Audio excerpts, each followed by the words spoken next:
New player guide to deck building. So, you guys saw my most recent video about a new player's guide to competitive Yu-Gi-Oh! It got better feedback than I thought it was gonna get. So shout out to y'all for actually liking the new player content. Once again, just like in that video, this video is gonna be catered to not only new players, but veteran players as well who may have some issues with deck building. Let me give you guys my thought process in this video about how I go into deck building. So let's begin. Let's just shoot straight into the topic. So when I go into deck building, no matter what deck I'm playing, Ryzu, heroes, and things like that, you have to look into the ratios, guys. Ratios are huge when it comes to deck building. Really good thing about ratios that helps you in regular life is if you're a person who has problems with like statistics, guesstimating, things like that, deck building ratios, learning that stuff can help you in the real world. So, for example, when I'm deck building, no matter what deck I'm playing, like I said, Heroes, Ryzel, Yubel, I do what's called my 3-2-1 method. Now, I did an old video series back in the day called the 3-2-1 method. It was a 4-part series. Go check it out in my video archives. And it pretty much goes into this in detail. So essentially, it's pretty much common sense. You start off with any card that you might be wanting to test out at 3. See how it plays out at 3. If you feel like it's kind of weak, try it at 2 because it just might be for you. And then if it's weak at 2, try it as a 1-up if you really like the card and think it has potential, but it might be a little bit of a brick fest. Great example of this is like, let's say the Blue Eyes White Dragon for the Blue Eyes White Dragon deck. Most Blue Eyes players when the deck came out were testing 3. Soon realized it bricked a lot. Some of them tested 1, but also didn't realize after testing 1, you kind of need more than 1 to do the combos. So a lot of players settled on 2 per deck. Reason why they did 2 per deck versus 3 or 1 because 2 felt just right, and 2 also gave you the ability to abuse the Blue Eyes Trap card in any given scenario when you have 2 in graveyard, which is very easy to do in that Blue Eyes deck, at the slight risk of bricking by opening 2 Blue Eyes. But you guys already know what it is. High risk, high rewards. And sometimes when you're building your deck, you got to take those high risk, high reward chances and guesstimate and use your ratios outside of the deck building into percentage-based hands and seeing how often you break and determining can this deck compete at a 4 to 8 round tournament. When I'm deck building, guys, I'm always building my deck from consistency purposes and seeing how can it compete in an 8 to 10 round event. For example, YCS Houston. When I was getting ready for YCS Houston, a lot of my prep was doing Dueling Book online. The reason why I did Dueling Book prep online, because 1, I don't have a testing group. I'm too busy for a testing group. And I find doing online dueling, no matter what version of online dueling you guys want to pick your poison. I think Dueling Book is the best one. I found online testing to work better for me in my schedule. And within that online testing, I've realized just by looking at my duel records and things like that, if I go, let's say, 3 wins and a loss online, I typically do the same way at locals between, no matter what deck I'm playing, between a couple wins here, lose here, and things like that. If I go like 8-2 online, I kind of look back at my real life results and see, damn, my last 3 tournaments I went at locals was 3-2. This also reflected in my performance at YCS Houston, where I could have potentially did better. For you guys that do not know, check out my YCS Houston blog. I did make day 2 with pure Ryzel, but my record was very similar to everything I was testing online. And I kind of finished off like an 8-2-1 record. I'm sorry, 8-3-1, or however that went about, but it reflected my online results. So when you're building your deck, a good way to figure out if your deck is good or not, count how many games you're winning in a row out of 10 or out of whatever event you're prepping for. And if it makes sense to say, damn, I'm testing for regionals or YCS. I know regionals and a YCS are 10 to 12 rounds. My deck got to be at least consistent enough to win 9 out of those games and then go into day 2. But you also got to factor in yourself. A lot of times we screw ourselves over. That goes more into the psychology of the player. Let me know if you guys want me to make a video on the psychology of the player. I'll get a little more in depth to that. But you got to make sure when you're deck building, your ratios make sense.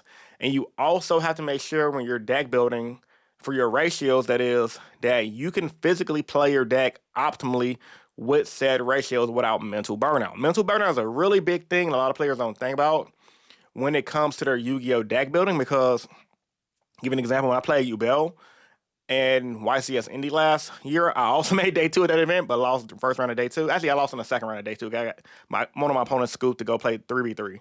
But I made a big ass misplay day 1, which caused me a game. It was against a Fire King guy. It was a dude from New York, really cool, really chill dude, down to earth. We had a really great game. However, because of mental fatigue at that point in time, and I think it was round 7, it caused me to kind of mess up and lose the game. Now, play errors happen. We're all human. We're not robots. But if I would have played a simpler deck than Yubel, because Yubel was definitely a hard, complex deck to learn, I would have had an easier time. Now, as far as outside of ratios, right? Because ratios are very important, and ratios are something you guys got to think about a lot. You can't be afraid to experiment with your deck. A lot of time, players, when they're deck building, they see a deck list online, they copy it card for card. I don't do that. I'm not afraid to test out different things. Now, I have to get my ideas from the OCG as well as the TCG. And a lot of times I try goofy ratios that I thought of myself just to see if it may be better than what's already been tested. A lot of the times when people have deck lists, those deck lists are already set in stone for consistency for that person because everyone plays different, believe it or not. Now, can some people copy other people's ideas and play them to a T? Yeah.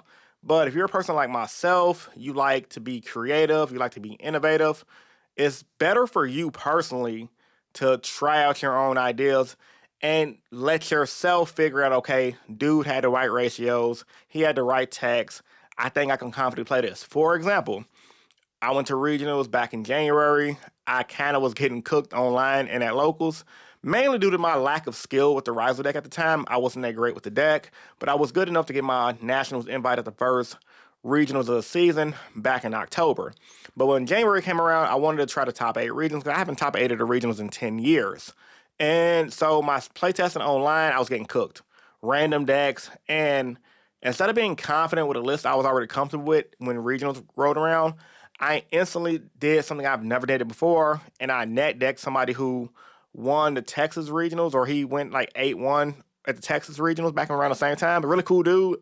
I saw his video, I liked his profile. It was the dude that ran the solemn strikes with the three typical tactical talents, and it was one of the first guys to actually main deck the strikes in the TCG. So I tried to copy that strategy for myself and took my own personal regionals, and I played the deck horribly. I didn't know what the hell was going on because I understood how to play Rivals, but I didn't realize how good his ratios were.